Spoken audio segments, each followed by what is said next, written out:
this is going to come out because everything's just collapsed on me.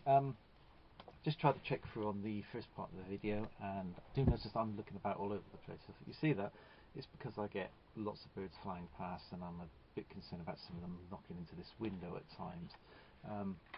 Also, things are falling all over the place. So I was talking about Chinese comics now. Tony Wong has basically been called the Stanley of Hong Kong comics. Really, people seem to use that a lot when they can't work out how to describe something. I mean, different people have different styles, but Chinese artwork, I mean, it's very vibrant, very colourful, not to be mistaken with Japanese manga. This is one called The Secrets of the Delirium Dagger, which is a Four Constables story. There are three things. There's Korean comics, which are manhwa, which is HWA. Chinese comics are called manhwa, which is HUA, and then you have manga. You can work that out yourself. And I'm not really that keen on Japanese comics at all. It's the big eye thing. You do get them slightly in some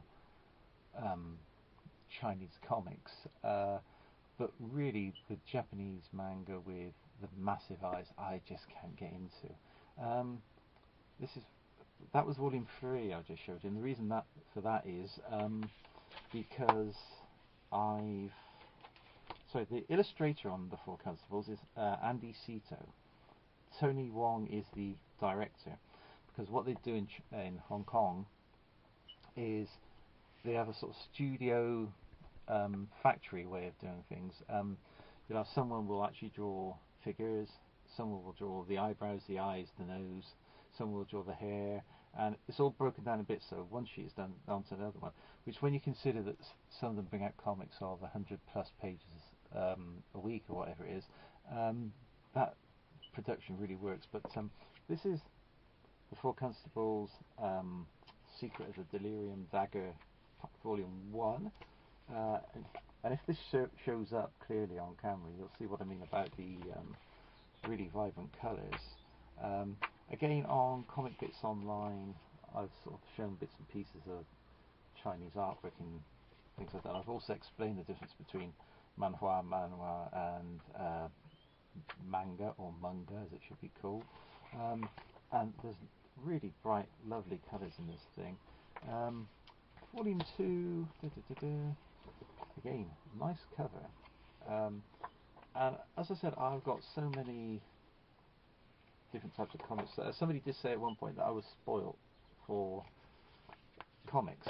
Now, the reason I've showed them in reverse order is because that is the back cover to us, and that would be the front.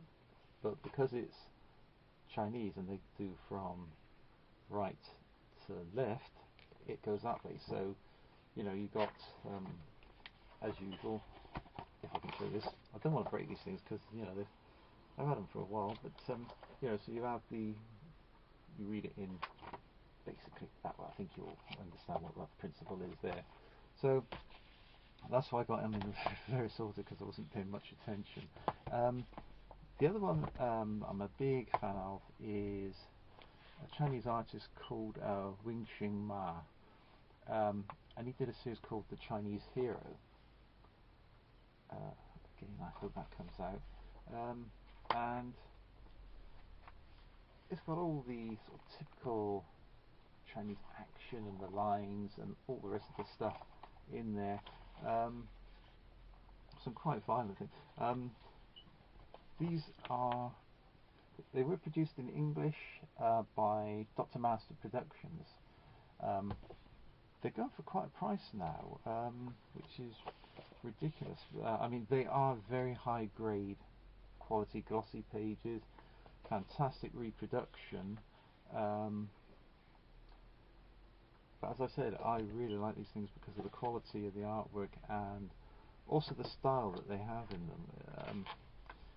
Yeah, I mean, there's a nice little, again, I'm not sure if this is going to come out, but there you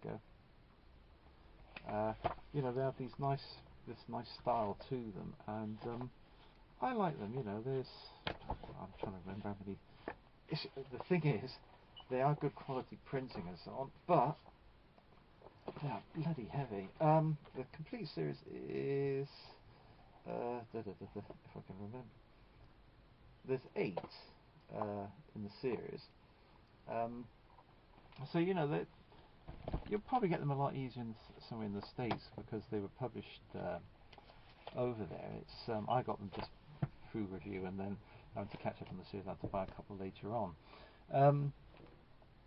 Really though, let me see. I was going to delve off at one point into Marv Wolfman, who was one of my favourite writers. He still is on some of his stuff, but a few years back when they brought back the new Superman franchise, Silver Bullet Comics, which is an online interview review site, they had him put forward to be interviewed about the new movie because he was involved in writing. And the editor at the time panicked. He said, "Well, you know, it's Marv Wolfman. I'm gonna go blank. I'm gonna panic." And I said, "Well, just treat him like anyone else." I said, "He's just someone who writes comics."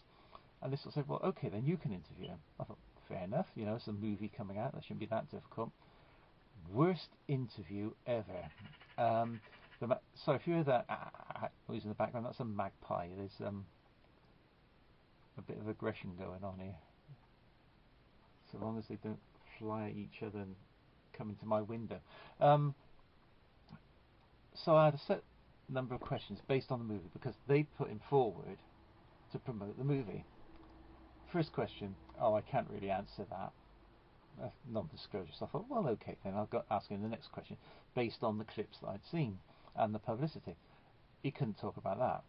So I went to another question. Couldn't talk about that. 8 questions. I can't talk about that. Why did they put him forward to be interviewed to promote the movie if he can't talk about it? So I then asked him about the book. Oh, the book's due out next week, so I can't talk about that. Okay, fair enough. What can I talk to him about? Crisis on Infinite Earths. I mean, that is going to be easy, isn't it? You know, I mean, great series, whatever. Asked him the first question about that, and he wasn't really that interested. So I then decided, well, asked him, well, you wrote a novelisation of Crisis on Infinite Earths, didn't you? I said, did you have to get... Was that difficult because you had so many characters in it? Response, that was looking at it from the Flash's point of view, so there weren't that many characters. End of story. I thought, okay, this is you've heard the expression blood out of a stone. This was blood out of a stone encased in concrete. So I then said, well, you've said in interviews that you could actually reverse everything that happened in Crisis on Infinite Earths, and the link is there in the series itself. I said, can you give us a hint towards that? Oh, if you read it, it's there. I said, well, I've read the series so many times now. I said, and I've not come across it. I said, so either I'm being very thick, or, you know, could you just give us a little hint? No, not at all. And someone did, I interviewed later on who knew Marv Wolfman, said, you keep saying this to try and make out he's a very clever writer, but there is no get out in it. And they said the perfect way of showing that is the fact that when they brought back when they did Infinite Crisis and all those awful spin-offs, they said they never used Marv Wolfman's get out of it all thing to bring back the multiverse. So Marv Wolfman, he is probably the worst interview I've ever had. I mean, in another side of things, I had to interview a warlock, a real life warlock, and people said, oh, you know, he's going to be sort of very moody and he's going to be dark and mysterious, and you know, you don't want to mess with warlocks. That's what my mother told me, and I still did. So I went to interview him. Perfectly nice man. Ask him questions that would normally be awkward, or you know, people would say, oh, don't ask him that. Straightforward with it. So sorry, that was a bird trying to collide with my window again. Birds are not that bright. So basically, Marv Wolfman is the worst interview I've ever done. I mean, I've interviewed Holly Golightly, who did work for Archie Comics and Broadsword. I've interviewed, I've interviewed so many people. I've even got a book out of my best interviews at that time, 25 years, and that'd be 30 years. But yeah, Marv Wolfman is one. I still like the stuff he wrote, but as a person to be interviewed, absolutely not. Um, and I've spoken to people who are foreign creators, and they're pretty forward. I mean, I think with American creators, it's whoever you speak to, you have to take as, you treat them as you would anyone else, and then you go to see how it develops. Um, I've interviewed people who, again, in comics were supposed to be very awkward, no problem at all. Even asking them questions that people generally shy away from. I've never interviewed Alan Moore, and I don't think I ever will interview Alan Moore. I don't think I want to interview Alan Moore either. Dave Gibbons I've spoken to a couple of times. Very nice man, actually. Also, I mean, it's comics. There's all sorts of people involved in it. Some of them are friendly and outspoken. Some of them are just basically company men. But I mean, I still have my heroes in comics and so on. Of course, you're never going to beat Jack Kirby or John Byrne or Steve Ditko with his early work. But yeah, I mean, I've got so much stuff. I mean, if you want to ask me a question, whether it's about British comics, whatever, please do. I mean, because you'll probably gather that I do blather on a bit.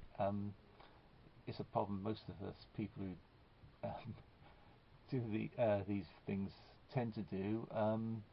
I know Captain Strangelove, who I hope is okay at the moment, because somebody was saying that he hadn't been very well, and there's not been a video for a while, so I hope he's doing okay.